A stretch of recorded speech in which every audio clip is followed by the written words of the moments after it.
Hello, my friends. Welcome back to another episode of our ProRevenge, where you guys come to get your daily dose of satisfaction by listening to others get what they deserve.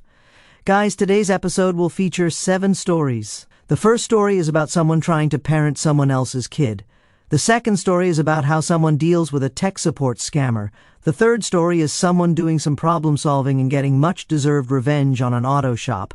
I hope you stay for the stories today and subscribe for future videos. This story is titled, Mess with My Kids. That's going to cost you a pretty penny and get you in trouble with the law. I've got an acquaintance named Richard, who has always been of the I know better than you school of thought. What makes it worse is he literally received his PhD in physics from one of my country's top universities about 6 months ago, so he's not a dummy. The problem is, he thinks that because he's a physics genius, he knows better than everyone about everything. Just an example. My kids are in Montessori schools. This is a decision my wife and I reached together, and we're very happy about it. When Richard heard, he went on a 30-minute rant and lecture about how we're throwing our money away at Montessori schools and how it's nonsense. When I told him that I'd read and even professionally translated studies proving the opposite, and gave him some real-world examples such as Bill Gates, Mark Zuckerberg, Jeff Bezos, Larry Page, and others, he still would not admit that he might not be 100% correct. This is not the subject of this revenge, but it's more so you understand the person we're dealing with. Given all the above, I try to limit my time with him, but unfortunately, that isn't always possible. Last week, we were both at the same group gathering for a friend named Jack, who was visiting back home from overseas. I've known Jack since grade school, so we brought our families and made it more than just a long time, no-see type of thing. At some point later in the afternoon, my eldest daughter, who we'll call Awesome, who's younger than 10, came to me really sad and said she wanted to go home. When I asked her why, she said that Richard had just spent 15 minutes telling her that she shouldn't eat hot dogs because they're unhealthy, and he explained what went into hot dogs and what they're made out of. Now, Awesome's not a vegetarian. She knows that the beef and chicken she eats used to be live animals, and she has never professed interest in vegetarianism. At the same time, when a kid's eating a hot dog, they don't care or want to know what's inside. They eat it because it tastes good. We spoke about it, I calmed her down, and I told her to ignore Richard and go play with her siblings and friends. Being a kid, she was thankfully easily distracted by something else and moved on. I didn't want to make a fuss with Jack or with Richard, so I just let it be, and this turned out to be a mistake. About 30 minutes later, I heard Awesome scream and begin crying. I ran over to her, asked her what happened, and she said that Richard had come up to her and knocked her hot dog out of her hand, saying that she shouldn't eat that garbage, and that he won't tell her again. I handed Awesome over to my wife for damage control, and I took Richard aside. I told him, A, you don't ever talk to a man's kids without permission. B, you don't ever teach a man's kids without permission. And C, you sure as heck don't ever touch a man's kids without permission. He doesn't have kids, so I still wanted to give him the benefit of the doubt, and this turned out to be a mistake.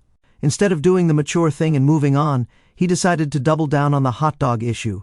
This was the hill he was going to die on, that my kids shouldn't be eating hot dogs. Keeping Jack in mind, I disengaged and told him to stay away from my family for the rest of the night. I kept my eye on him and he didn't come near them. Jack enjoyed the night, we all ate some good meat, and it was the end of the story as far as I was concerned. This also turned out to be a mistake. A few days later, we received a visit from a child protection officer who claimed we were neglecting our kids, specifically Awesome. She sat with Awesome for a few minutes, asked her some questions, said everything was fine, and left. The first thing I did was call a friend of mine who's a lawyer, just to be on the safe side. He said it looked like we were in the clear but should keep in touch with him just in case. Next, I began working the grapevine. It turned out that Richard had been offended by how I treated him after the hot dog incident, so he filed a false anonymous report. Being Richard and never thinking he could be wrong, he was even talking about it as if people should be proud of him for what he did. I had to make sure though, so the last thing I did before dropping the hammer on him was confronting him personally. I set my phone to record and went to his house. He doubled down yet again, saying that we were torturing Awesome, how dare we poison her body with that garbage, and he admitted that he's the one who called protective services on us and that he'd do it again in a heartbeat. Now, I'm not the violent type, but I swear I wanted to break that jerk in half. I told him that if he ever came near me or anyone in my family again, I'd have a restraining order put out on him, and I'd make sure every single one of our shared acquaintances knew why. I listened to the recording in my car, and his admission that he filed a false report came out clear as day. I immediately sent it to my lawyer, who said he'd get the ball rolling with some friends of his at the public prosecutor's office to see if we could get Richard in trouble using his admission. I'm still waiting on that. The wheels of justice turn slowly sometimes. Then I enacted my actual revenge. After he got his PhD, Richard bragged about the new flat he'd be moving into as soon as he sold his current place. To that end, he renovated most of his current home, including putting in lots of new and expensive features that required lots of electrical work.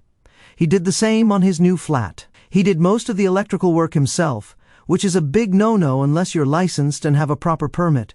I called in an inspector for both of his flats, who asked to see the certification for who did the electrical work. Obviously, there was no certification. It wouldn't surprise me if Richard, being Richard, began arguing with the inspector that his work was good enough and he didn't need to pay someone else to do it for him. I haven't seen or spoken to Richard since, but I've heard that he's had to bring in a certified electrician to examine every single change he made to both flats. This meant dismantling everything and having everything inspected. It turns out the buyers of his old flat weren't happy with the delay in receiving the keys and were even unhappier when they learned why there was a delay. They walked away from the deal and are taking him to court. Because his sale fell through, he's now paying 2 mortgages on 2 flats. I don't know if there was a fine levied against him, but I sure as heck hope so. The lesson of the story is, you don't ever mess with a man's kids. Oh boy, I don't even know where to begin with this. Telling someone's child what they can and can't eat is already bad enough, but oh my goodness, if you're a grown adult and someone else's child thinks a hot dog is a yummy and delicious thing to eat, and you go and slap it out of their hands, causing them to cry. Guys, I don't condone violence, and I believe you should never ever hit anybody, but in this case, as soon as Richard slapped the hot dog out of Awesome's hands and made her cry, he deserved this. And don't even get me started on the false CPS call. Oh, Richard. This next story is titled, Apple Support Calls to Try to Lock My Computer. Story time. This happened last month. I've gotten 6 phone calls in the last 24 hours from a number listed as an Apple store in California. I pick up and get a pre-recorded message stating that my iCloud account is being hacked and that I should press 1 for tech support. I'm skeptical, especially as I don't own any Apple products, and I don't have any iCloud, iTunes, or any iAnything accounts, obviously a scam. The first time, I hung up. The second time, I asked the tech what they needed and played a little dumb as they tried to direct me to a tech site that would let them take control of my computer. They hung up on me. The third time they called, I was at work, went to a website they directed me to, and kept repeating the website code incorrectly to them, repeating directions wrong, and generally just being confused. The dude is screaming at me to repeat exactly what he says, and finally tells me I'm not allowed to ask questions, even when I try to clarify which account is hacked or what's going on. He tells me I'm too dumb to do this, and hangs up on me. The fourth time I get a call, I tell the guy it's the 4th time they've called, and ask if he's proud of what he's doing. I asked if his mother was ashamed of him stealing from people. He hung up. The 5th time, I go ahead and let him log into a computer system. I've set up a spare laptop with a virtual machine that I've loaded with every virus, toolbar, pop-up ad, and other junk I could find on the internet.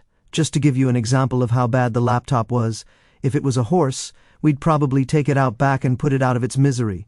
It wasn't logged into an admin account, so he trashed a few files and rage quit on me. The 6th time, I let the tech, who was a different guy each time, log into my virtual machine and encrypt some junk. He then demands $200 to unlock it. I cry, sob, beg, and finally open up my wallet and get my credit card. I misspeak and mix up my numbers enough that he gets annoyed and taunts me. I finally suggest that I take a picture and email the picture to him so he can read it. I get an email he types on the screen, and I send from a throwaway account, the file credit.gar.jpg. Apparently, when he clicked on the file, he got infected with some crypto virus. The buddy who gave me the file told me it was a form of ransomware, but I've never actually opened it to find out. Apparently, he encrypted and locked his whole computer system. My personal wondering is if his computer was on a networked environment or if they were isolated from each other.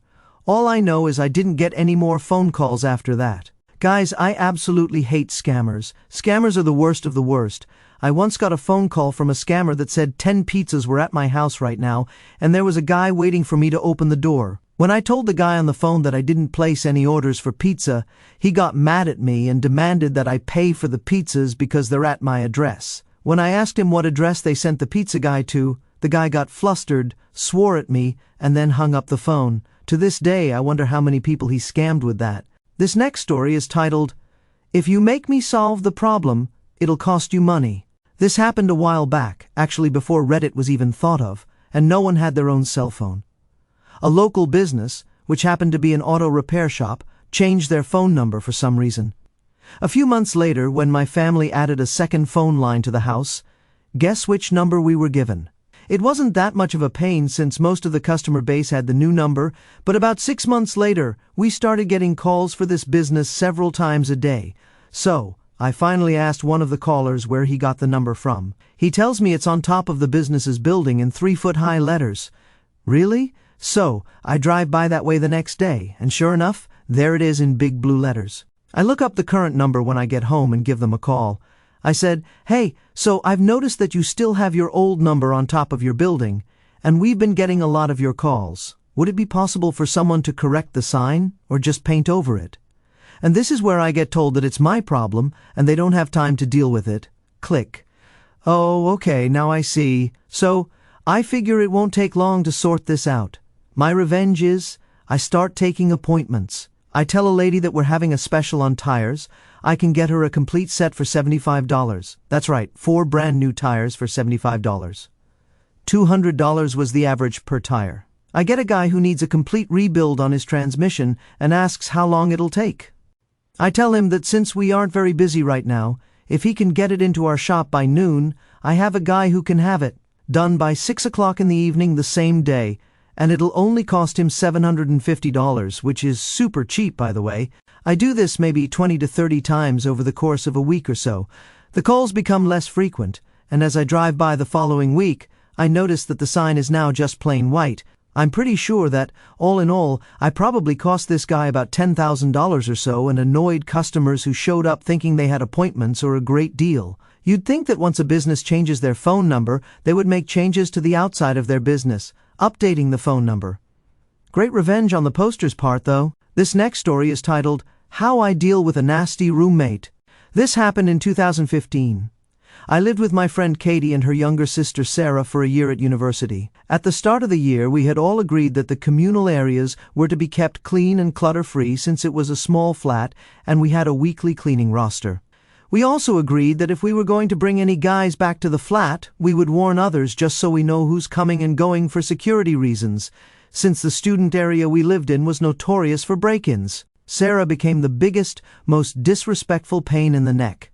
She started off cleaning and helping out around the flat and telling us when she had guys over, and there were a lot of guys she brought over. Then, as the months passed, she stopped telling us that she was bringing guys over altogether. Katie and I would wake up in the morning to random, mostly naked strangers in the kitchen eating our food, using our shower, or just dashing naked out of the flat holding their belongings. Sarah also stopped cleaning and left a huge mess in the kitchen after cooking and never cleaned up. There was a horrific odor coming from her bedroom because she never opened her window or cleaned out her personal trash. Items such as used sanitary pads and tampons would sit in her bin for a week or more, and most likely used condoms would too. She was really unhygienic, had halitosis, but never kept up oral hygiene, and rarely had showers. The next bit is when I got beyond angry with her. One weekend, Katie was out of town, and their parents rang Sarah for a catch-up around 4 o'clock in the afternoon one Friday. Sarah tells them she can't talk and that she's got a 20% assignment due a few days later, which she had to work on.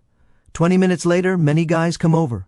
I went to bed around 10 o'clock in the evening. I had a 35% assignment due the week following, so the next few days I planned to dedicate to this assignment. That night, I woke at about midnight to Sarah and her bang crashing around in the kitchen, lots of laughing, screeching, pots and pans crashing about, TV blasting in the lounge. I was angry, but I fell back asleep and woke up again at about 3 o'clock in the morning to them going through all the drawers in the bathroom and slamming them shut.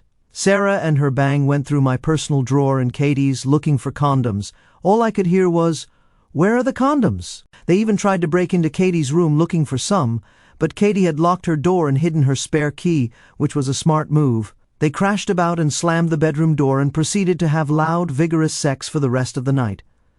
No one wants to hear a headboard hitting the wall and sex noises. I had to sleep with a movie playing through my headphones for the rest of the night just so I couldn't hear them. I got up at 6 o'clock in the morning with next to no sleep to a filthy kitchen with food smeared on the bench, the TV still on, and some of my personal food missing. Pots and pans were left all over the stove with food in them, and my belongings from my drawer in the bathroom were on the floor. Oh, and the front door was unlocked. I left her a note on the outside of her door calling her a rude and disrespectful jerk, and that she's not the only one who lives in the flat. That night was my last straw with Sarah. After months of her being a disrespectful roommate, she never apologized for that night and didn't even clean up the tornado mess in the kitchen and lounge. Every time I or Katie would confront her, she'd cry, saying she didn't mean it and that she's trying to be better, but nothing ever changed. Since Sarah's room was a pigsty and had a feral odor coming from it, I went to the store and bought sardines and broccoli. I got the liquid the sardines were in, which absolutely reeked, and poured it along with the blended day-old broccoli into a spray bottle. While Sarah was out, I went into her room and sprayed that feral concoction on her clothes that were on the floor, clean clothes in her closet, in her shoes, and in her bed. I tipped the remaining offensive smelling concoction into her shampoo. I removed all of the evidence of the sardine concoction from the flat. Garbage day came and went, and I was in the clear. Sarah never took the garbage out, so how would she know what was in the bin since she emptied her bin once in a blue moon? I put a sardine in her bin, wrapped in some tissues, and left it while the fish started rotting. The clothes and shoes reeked, and Sarah, being the jerk that she is, didn't empty her bin until 2 weeks after I put the sardine in there. Her room, honestly, I can't even describe how bad it smelled. I came back from uni one day to Sarah crying to Katie because she couldn't get rid of the smell.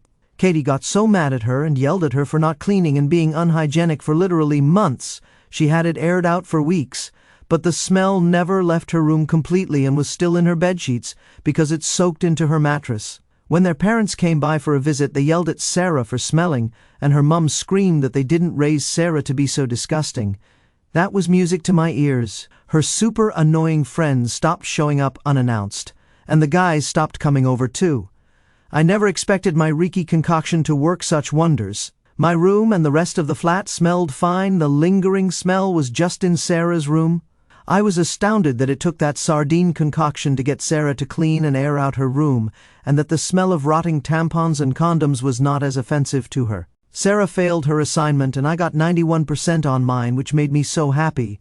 That's the only evil thing I've ever done, and I've not told anyone what I did, but personal revenge never felt and smelled so good.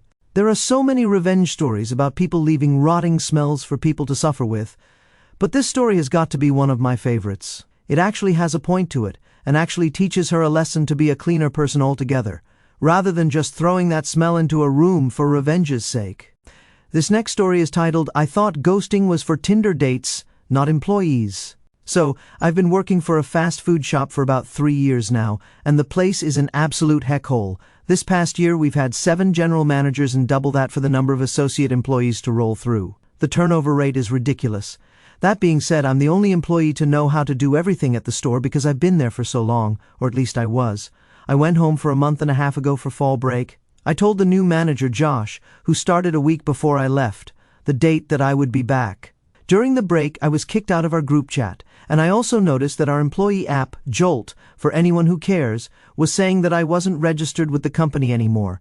So I texted our GM, no answer. Then I texted one of my fellow shift managers, who had been there for about 3 months at the time, and he says that Josh just let me go because he felt like I didn't respect him as the general manager and I belittled him by always telling him what to do, aka training him. Who ghosts their most experienced employees instead of firing them to their face or over a text? Being that I had put 3 years into this company and actually very much enjoyed my job, I was livid. I felt disrespected that the dude didn't even have the guts to answer my texts. I thought about going to the store and trashing it, as the idiot didn't even collect the keys to the store, and I know they wouldn't have changed the alarm code. But I didn't want to be legally accountable, so I got a new job and had to take a slight pay cut, but I worked my way up fast and became a shift manager again. Now I am a department manager working at a local grocery store. And the revenge? I've hired the entire staff from my old job. Being that I know how lazy Josh was, He wouldn't have learned how to do anything for himself and just relied on what I taught my other shift managers. He's gone from a staff of 3 knowledgeable managers and 5 reliable associates to 0. He's going to be scrambling for new hires and might even have to shut down the store for a couple of weeks until he finds some. I only wish I could see it for myself. Guys, I don't know anything about labor laws or anything, but is what Josh did legal? Can you actually just ghost an employee like that and not have legal repercussions come your way due to labor laws, etc.? This story is titled, "Got a Foreign Exchange Student Sent Home to Her Own Country for Relentlessly Bullying My Sister." My sister was bullied relentlessly in high school for something she literally had zero control over, a certain part of her anatomy. Without going into details, she felt terrible about it, and it more or less ruined her life as an insecure 15-year-old girl. The girl responsible for most of the cruel bullying, and the one who gave her a particularly cruel nickname related to her physical issue, was called Nadia. Nadia was a foreign exchange student at our school. Nadia was beautiful, but she was cruel and did not give a darn about anybody but herself. I wasn't Miss Popularity myself, but I had to protect my sister from having her life ruined, and I felt a very strong urge to get back at her tormentors. They say to kill a dragon with many heads, you've got to cut off the main head, so that's what I did. I learned that the father of Nadia was very conservative. Her whole family back home was, so I started spreading rumors about her being very promiscuous and ensured that those rumors reached the family she was staying with. This apparently caused her some trouble, but I wasn't done. I threw a party one night when my parents were gone. I invited Nadia, who gladly came, as I was the cooler older girl, and somehow she never said no to a chance to get hammered because yes, there was a lot of liquor. I made sure of that. I took pictures of everyone drinking and having fun. That same night, when everybody left, I put it all on my Facebook. I tagged Nadia on it, as she was my Facebook friend. She had this option turned on where everything she's tagged in is automatically allowed on her timeline, so a picture of her drunk and very skimpily dressed made its way to her page. Because it was the middle of the night, she must have not noticed until the next day in the morning, so it stayed on for hours. But due to her parents' time zone being vastly different, I was sure they would see it before she had a chance to take it down, and they did. I wasn't there to see the fallout, obviously, but she was gone the next week from school and flown back to her home country. Apparently, her parents had to save her from being corrupted or something, so she was gone, and my sister was safe from ridicule. As word of my involvement spread, let's just say people didn't want to mess with my sister after seeing how far I was willing to go to protect her. That's some really good big sister revenge, LP, to have somebody get deported for picking on your little sister. This last story is titled, Revenge on a Tea Thief. Many years ago in the early 1970s, my dad came home complaining that someone was drinking the iced sweet tea he took for lunch. He's getting ready to eat, and half would be gone. He didn't know if they were using a cup or drinking it straight from the thermos, and considering the group he worked with, he wasn't going to take any risks. This left him with only water for lunch, and this happened several times. When he finally decided to do something about it, he went to the pharmacy and asked for the strongest laxative they had. The pharmacist asked why he wanted one that strong, and my dad explained the situation. The pharmacist, an older gentleman who had been running the store most of his life, told my dad it was a bad idea since it could cause dehydration and other problems. Instead, he handed my dad a bottle labeled Essence of Peppermint and told him to use the entire bottle in the thermos. He also told my dad that if anybody asked what was in the tea, to just say, "Don't worry about it." This was truthful. He said that drinking the entire bottle would only settle your stomach if you had indigestion and nothing more. The next day, he took the spiked tea to work, and sure enough, at lunch, he found the spiked tea had been tapped again. He recapped it, remarked that he'd soon know who took the tea, and finished his lunch. A few minutes later, a CO worker came to him, holding his stomach, demanding to know what was in the tea. My dad just said, "Don't worry about it." Shortly after that, the CO worker left work sick. Soon his wife called and asked my dad what was in the tea, as her husband was moaning that he was in pain and had been poisoned. My dad told her what was in it and told her to call the pharmacist and verify that it was harmless. She was laughing too hard to even say goodbye as she hung up the phone. Below are my opinions on each of the stories. Story 1. Mess with my kids. That's going to cost you a pretty penny and get you in trouble with the law. Wow, this story got my blood boiling. Richard's arrogance is infuriating.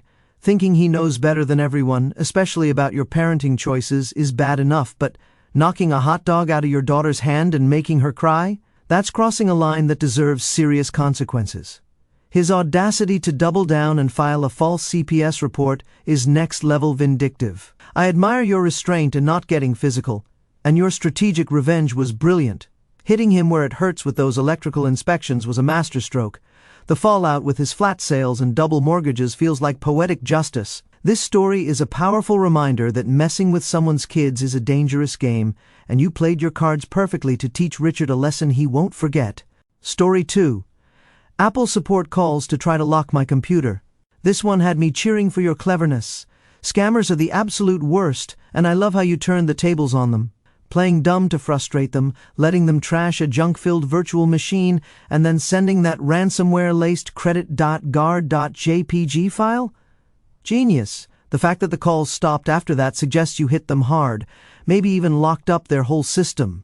Your patience in dealing with 6 calls in 24 hours is impressive, and the way you escalated from trolling to delivering a digital knockout punch is satisfying. This story is a great example of outsmarting scammers at their own game, and I'm all for it. Story 3. If you make me solve the problem, it'll cost you money. This story is a classic case of don't mess with someone who's willing to play dirty.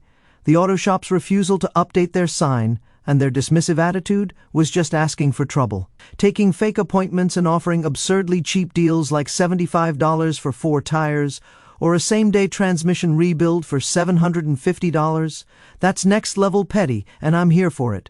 Costing the shop thousands in lost business and annoying their customers was a brilliant way to force them to fix the sign. It's a satisfying tale of someone being pushed too far and turning the tables with creative revenge. The lesson here is clear. Don't shrug off someone else's problem, or they might make it a much bigger one for you. Story 4. How I deal with a nasty roommate. Oh man, Sarah sounds like an absolute nightmare of a roommate. The disrespect of bringing random guys over, leaving the flat a mess and rummaging through your personal stuff is infuriating. That night of chaos with her and her bang making noise and trashing the place while you were trying to work on an assignment? I'd have lost it too. Your sardine and broccoli concoction was a stroke of evil genius, spraying it on her clothes, shoes, and bed and sneaking a sardine into her bin. That's next-level revenge. The fact that it forced her to finally clean up and drove away her annoying friends is so satisfying. Plus, getting a 91% on your assignment while she failed hers? Chef's kiss. This story is a perfect blend of justified revenge and a lesson in hygiene. Story 5. I thought ghosting was for Tinder dates, not employees. This one hit me hard. Being ghosted by your employer after 3 years of loyalty is just gut-wrenching. Josh's cowardice in not even texting you to say you were fired is beyond unprofessional. It's straight up disrespectful. Accusing you of belittling him for training him properly? That's just insecurity talking. Your revenge, though? Poaching the entire staff to your new job at the grocery store? That's a power move. Forcing Josh to scramble and potentially shut down the store is the kind of justice that feels so good. I don't know much about labor laws either, but ghosting an employee like that seems like it should have consequences. This story is a great reminder that loyalty deserves respect, and you turned a bad situation into a triumphant comeback. Story 6. Got a foreign exchange student sent home to her own country for relentlessly bullying my sister. This story is intense. My heart breaks for your sister dealing with such cruel bullying over something she couldn't control. Nadia sounds like a classic mean girl, and your determination to protect your sister is inspiring. Spreading rumors about her promiscuity and setting up that party to get incriminating photos on her Facebook was a bold, calculated move. Getting her sent back to her home country might seem extreme, but when someone's relentless cruelty is ruining a 15-year-old's life, I can't blame you for going all out. The fact that it also sent a message to others not to mess with your sister is a bonus. This story shows the lengths a sibling will go to for family, and it's a powerful tale of justice served. Story 7. Revenge on a tea thief. This is such a fun, old-school revenge story. Your dad's frustration with someone stealing his iced sweet tea is so relatable. Nobody messes with your lunch. The pharmacist's suggestion of essence of peppermint was a brilliant, harmless way to catch the culprit. I can just imagine the thief's confusion and discomfort after chugging peppermint spike tea, and the wife's laughter when she learned it was harmless is the cherry on top. It's a simple but effective revenge that didn't hurt anyone but definitely taught the thief a lesson. This story is a great example of how a little creativity can solve a problem with humor and style. At first, when I read the story, I thought it was going to be another pro-revenge involving laxatives. but the dad getting advice from a pharmacist to use a harmless, natural, pure peppermint oil was genius. Definitely love this ProRevenge. And that's it for this episode of ProRevenge. If you guys enjoyed that story, hit the thumbs up. If you aren't subscribed, be sure to hit that subscribe button so you don't miss out on future revenge stories. And I'll see you guys in the next one.